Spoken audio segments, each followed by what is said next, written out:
جو کوئی سفارش کرے نیک بات میں، یکن لہ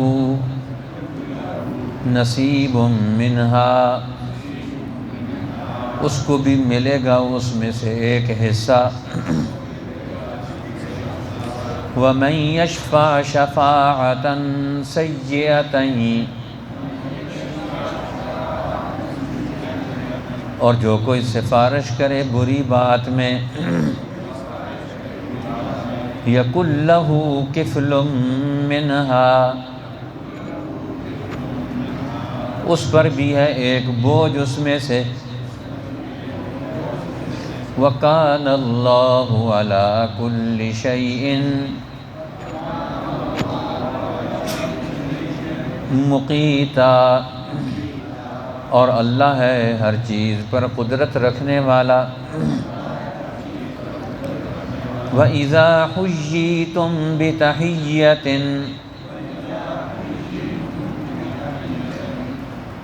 اور جب تم کو دعا دے کوئی،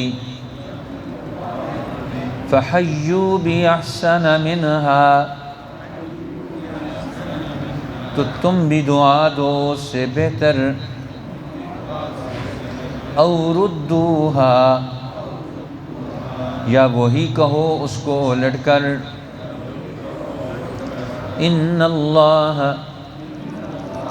بے شک اللہ تعالی، کان علی کل شیء حسیبا، ہر چیز کا حساب کرنے والا ہے۔ اللہ لا الہ الا ہو، اللہ کے سوا کسی کی بندگی نہیں۔ لَيَجْمَعَنَّكُمْ، بے شک تمہیں جمع کرے گا، إِلَى يَوْمِ الْقِيَامَةِ، قیامت کے دن، لا ریب فیہ، اس میں کچھ شبہ نہیں۔ وَمَنْ أَصْدَقُ مِنَ اللَّهِ حَدِیثًا، اور اللہ سے بڑھ کر سچی بات کس کی ہے؟ صدق اللہ العظیم۔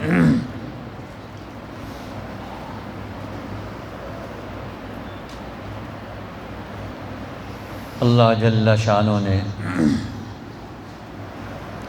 اس رکوع میں مسلمانوں کو اپنی اجتماعی زندگی،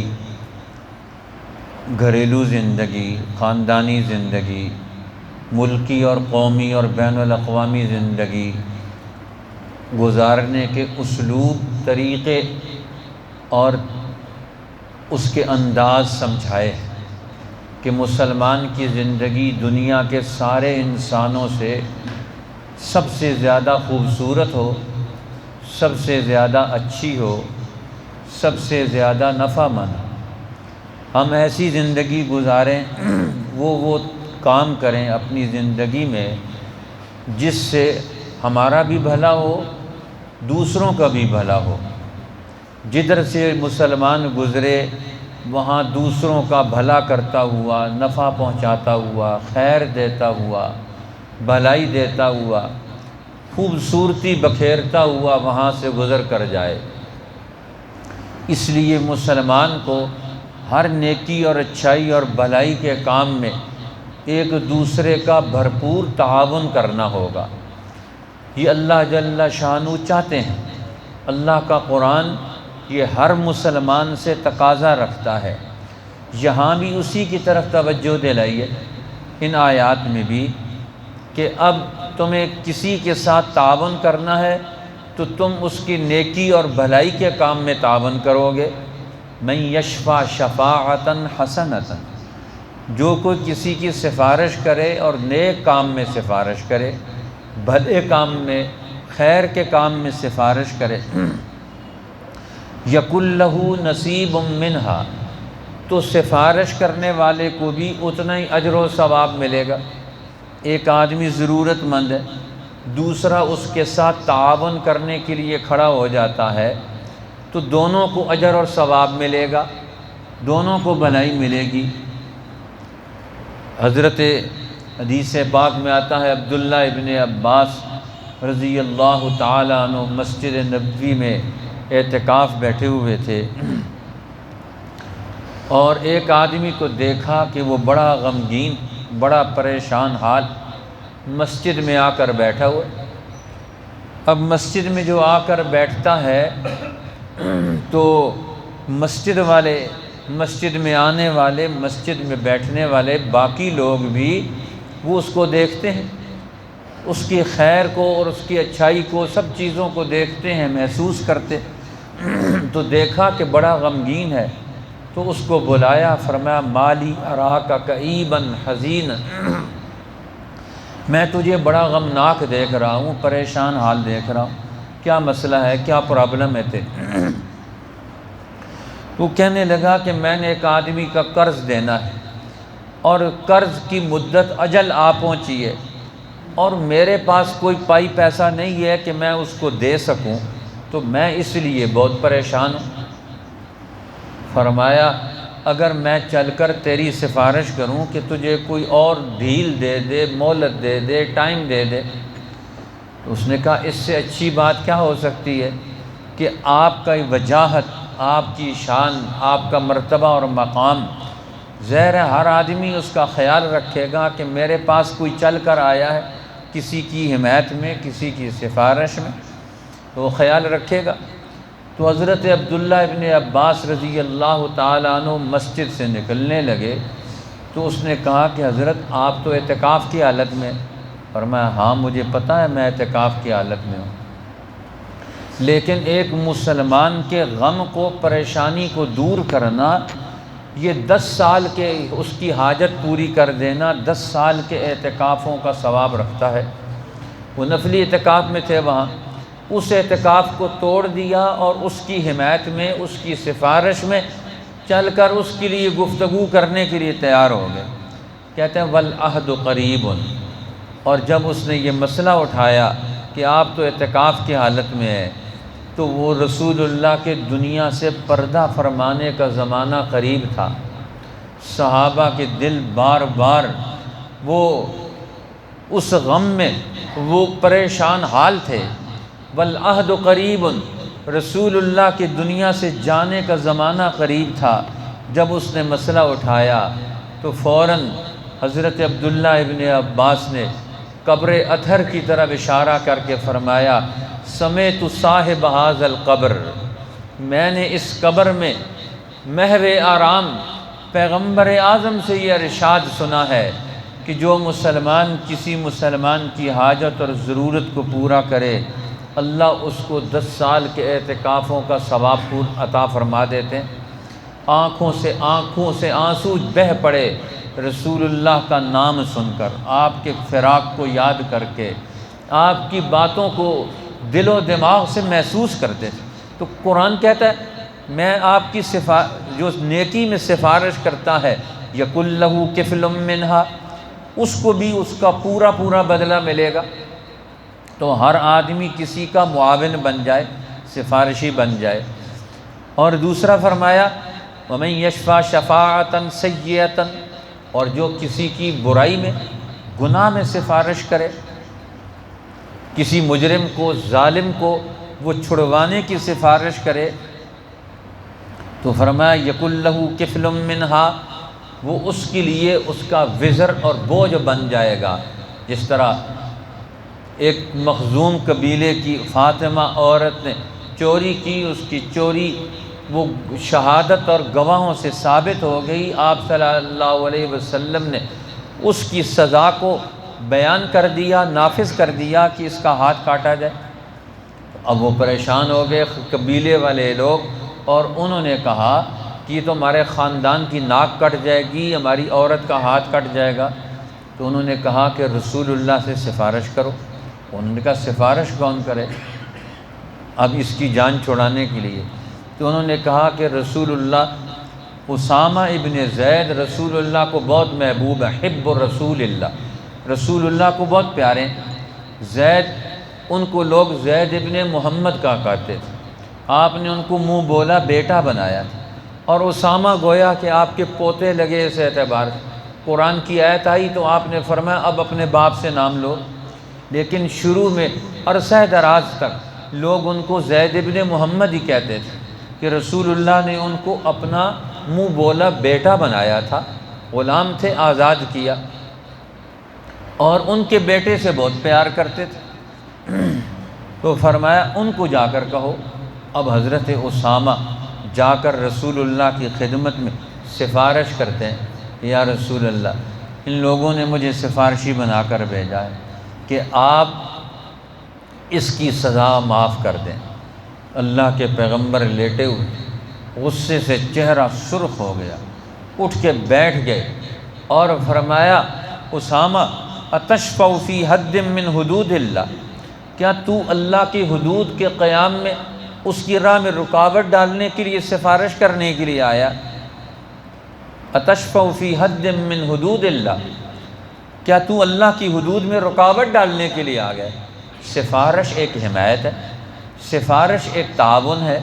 تعاون مسلمان کا نیکی کے کام میں ہونا چاہیے، اور نیکی کو ٹالنے میں تو نہیں ہونا چاہیے، قانون حق کو ٹالنے میں تو نہیں ہونا چاہیے۔ کیا تو اس کی سفارش کرنے کے لیے آیا ہے؟ چہرہ انور سے غصے کے آثار۔ اب اسامہ کہتے ہیں میں کیسے جان چھوڑاؤں کہ میں اللہ کے پیغمبر سے یہ بات تو تذکرہ کر چکا، لیکن اب مجھے بھی ندامت اور افسوس ہو رہا تھا۔ تو آپ نے فرمایا تم سے پہلے لوگ کیوں تباہ ہوئے کہ بڑا آدمی جو جرم کرتا تو قانون اس کے حق میں، اس کی حمایت میں ہو جاتا، اس کو چھوڑ دیتے، اور اگر کوئی کمزور آدمی، عام آدمی جرم کرتا تو قانون اس پر نافذ ہو جاتا۔ آج ہمارے ملک میں سارا نظام وہ سفارشوں پر چلتا ہے۔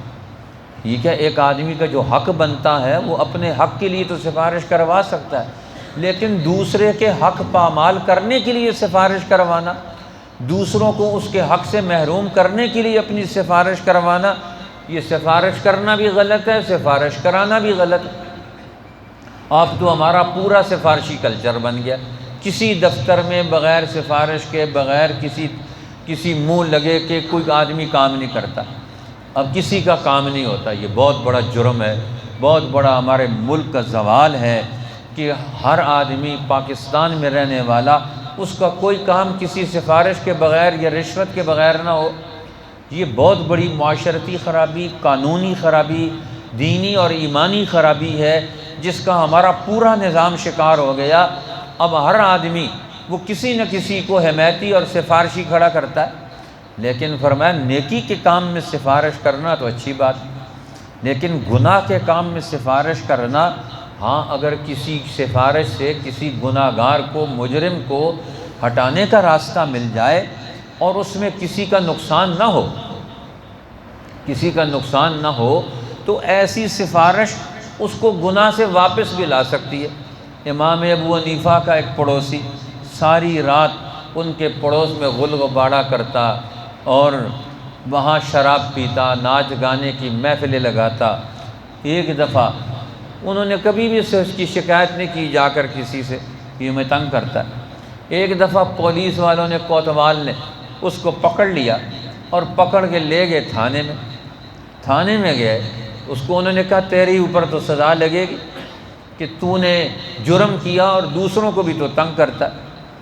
جب امام ابو حنیفہ کو پتہ چلا، وہ تھانے دار کے پاس گئے، کوتوال کے پاس، کہ یہ میرا پڑوسی ہے، آپ اس کو پکڑ کے لے آئے ہیں اور میں اس کی سفارش کرنے کے لیے آیا ہوں کہ اس کو چھوڑ دیا جائے، یہ آئندہ سے بھلا کام کرے گا، خیر والا کام کرے گا۔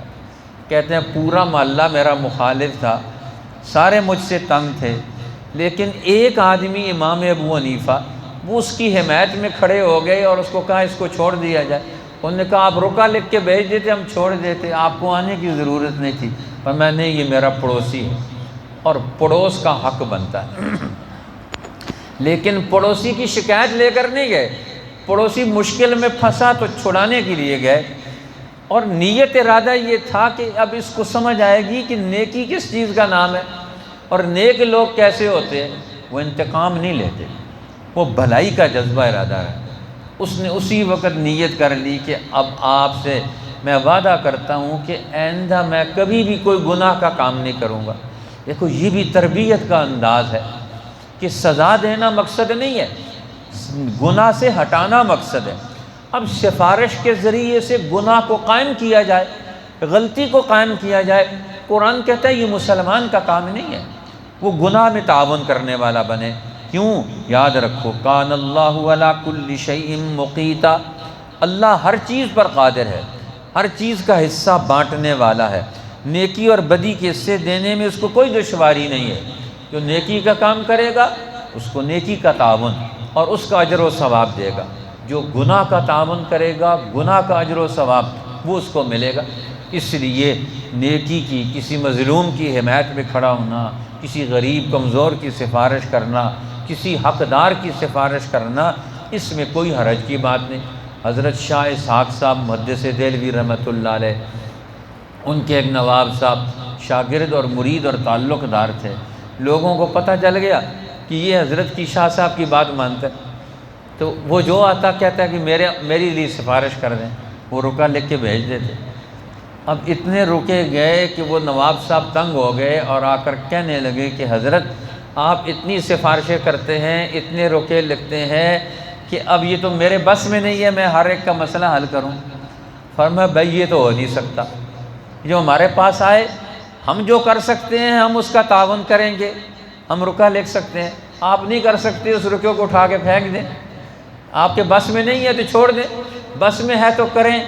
لیکن ہمارے بس میں رکا لکھنا ہوتا ہے، ہم لکھ سکتے ہیں، لکھ کے دیتے ہیں، ہم لکھ کے دیتے رہیں گے۔